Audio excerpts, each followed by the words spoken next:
Britain is calling on the EU to ease its tight regulations on genetically modified food, with the country's Environment Secretary saying GM farming is actually safer than many of the alternatives. The government wants the widespread caution towards GM agriculture to be reassessed, but the Prime Minister has stopped short of saying he'd eat such products himself. So let's take a look at why biotech foods are so controversial. GM crops such as corn and rice spread through the food chain via cattle and end up in our daily products. Around 90% of all biotech seeds are owned by the American multinational Monsanto, which is causing global controversy with its monopolist strategy. The company is accused of stifling small businesses and driving farmers to ruin. And that economic backlash is combined with growing fears over the health implications of biotech food.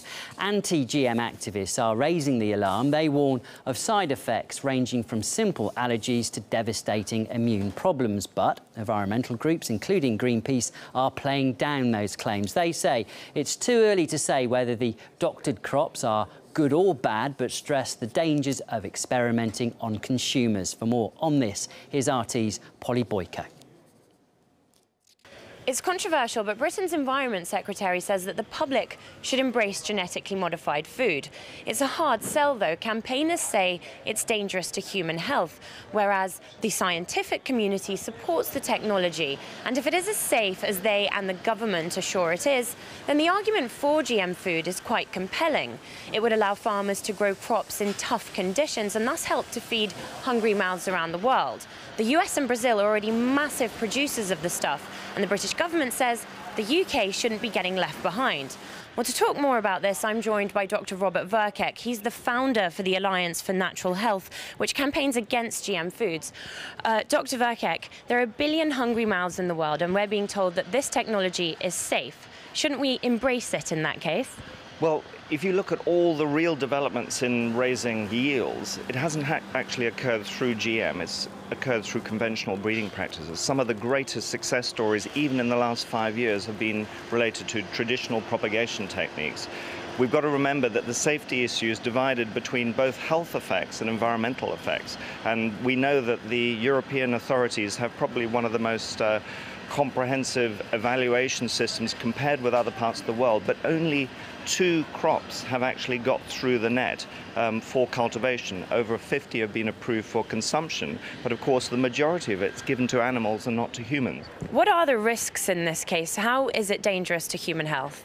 People use the fact that there's been a lot of GM produced, of course a large amount of it going to animals, but the US population has been eating a lot of GM corn and a lot of GM soya, and they say, well, we can't see the effects. We believe looking at humans as guinea pigs is not a great way of doing it, particularly given the fact that we're only looking at really 1 or 2 generations of exposure. Why is the government so keen to develop this technology in that case, and who would be benefiting from it if they did? Well, of course, there are about 6 companies that are the key players in this area, of which Monsanto is the biggest, and they've been putting huge pressure on governments. And of course, if you look at the concerns that, for example, the 400 scientists involved in the big UN study, ISTAT, that was released in 2008, that said GM has no role to play in feeding the alleviating poverty in the developing world.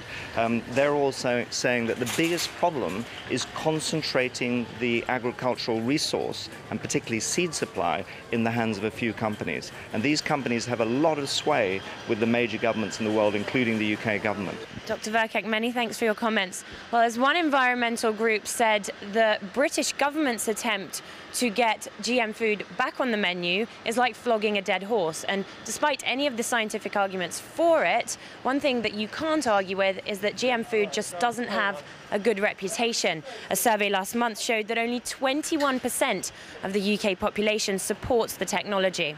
Polly Boyko, RT, London.